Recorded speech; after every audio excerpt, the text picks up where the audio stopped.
حضرت ابو ہریرہ رضی اللہ عنہ بیان کرتے ہیں کہ رسول اللہ صلی اللہ علیہ وسلم نے فرمایا، آگ پر پکی ہوئی چیز پر وضو ہے، اگرچہ وہ پنیر کا کوئی ٹکڑا ہی کیوں نہ ہو۔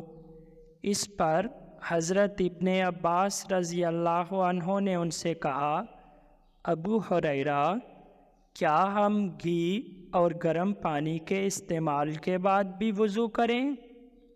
تو حضرت ابو ہریرہ نے کہا، بھتیجے، تم جب رسول اللہ صلی اللہ علیہ وسلم کی کوئی حدیث سنو تو اس پر دوسری مثالیں بیان کر کے قیاس نہ کیا کرو۔